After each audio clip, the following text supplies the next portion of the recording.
Hey, what's going on, everybody?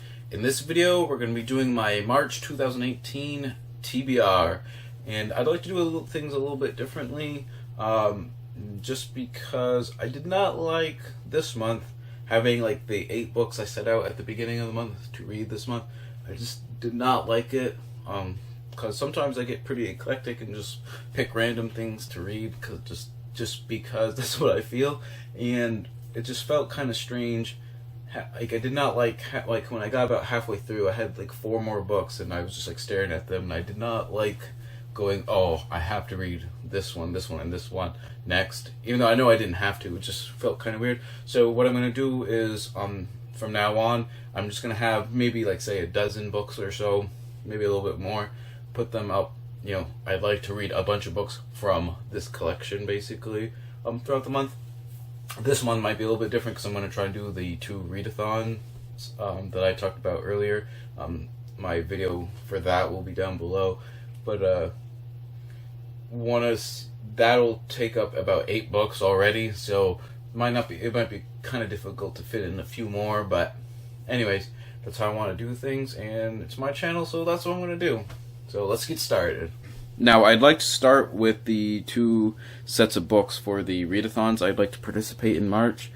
You can check out my video announcing that below in the information section, but let's just start with that. For an autobiography that I want to reread, I'm going with the autobiography of Theodore Roosevelt. For a memoir, I'm going to go with Marcus Aurelius's Meditations.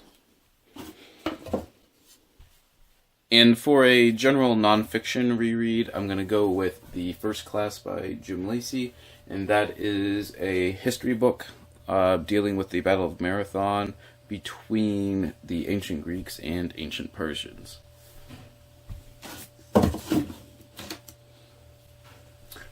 Now, for the Irish readathon, for a book published in the last 10 years, I'm going with Only the Stone Survive by Morgan Llewellyn. For a book by a female Irish author, I'm going with In Search of Ancient Ireland. And for a book on Irish history, I'm going with History of the Kings of Ireland by David McCullough. For an Irish classic, I'm going to go with William Butler Yeats in his Celtic Twilight and some selected poems. For a book with green on the cover, which I'm going to count that teal stuff as green, I'm going to go with The Vikings by Robert Ferguson. And that should cover my 8 books for the 2 readathons I want to participate in.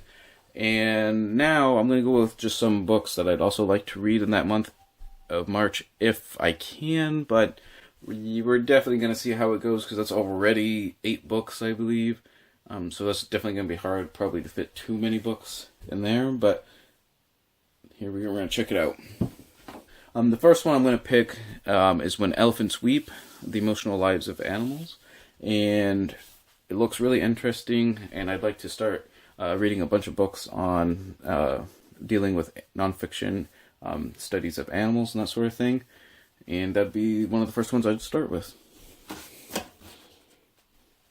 recently picked up Lift, Fitness Culture, From Naked Greeks and Acrobats to Jazzercise and Ninja Warriors.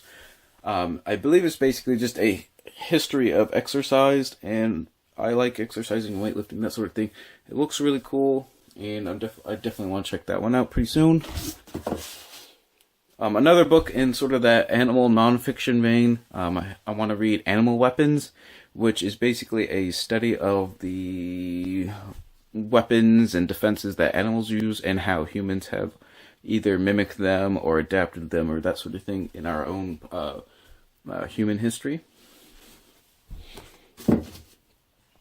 Next up is The Mighty Dead, Why Homer Matters by Adam Nicholson, and I just thought it'd be interesting to see some arguments on why classical education on like Greece and Rome and that sort of thing should be brought back into the classrooms, as that is definitely, the Greco-Roman world is probably my favorite subject in history.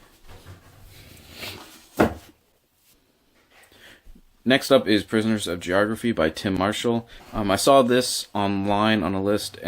Someone was explaining basically how geopolitics shapes our current history and modern politics, and it sounded really interesting, so I picked it up. As I stated before, I'd like to be reading some more on Theodore Roosevelt and that sort of era in American history, and I picked up The Naturalist, which is, I believe, a book dealing with Theodore Roosevelt and his role in creating the national parks and his conservation efforts and that sort of thing. If I really liked Robert Ferguson's The Vikings, I thought I'd probably want to read another short history of the Vikings to compare the two. And I recently picked up The Sea Wolves, A History of the Vikings in January, so that would definitely be the one I would go to for that. Now we have The Death of Caesar by Barry Strauss, and he's an author I've been wanting to read for quite some time, and I just haven't bought any of his books. This is one I picked up really cheap, so I definitely want to read that and see how good of a historian he is, so I can check out his other books. Now, if I have any time left over in the month, which I might not, I have 2 fantasy books I'd like to try and squeeze in at some point. The first one's In the Shadow of the Gods, a Bound Gods novel by Rachel Dunn. Don't know much about it. I basically picked up the book because of the legit berserker on the cover in the ice and snow, and I thought it looked pretty sick, so that's why I picked it up, and hopefully it's as good as the cover. And lastly, to finish things up, I'd like to try and squeeze in The Six Gun Tarot by R.S. Belcher.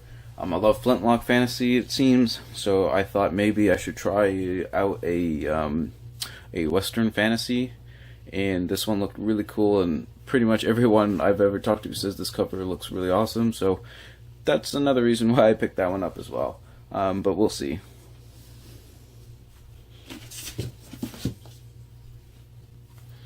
Alright, so those are the 8 books for the readathons I want to participate in, as well as another 10 books or so that I want to try and squeeze in a few of them if I can, and we'll see how that goes. Remember, read victoriously.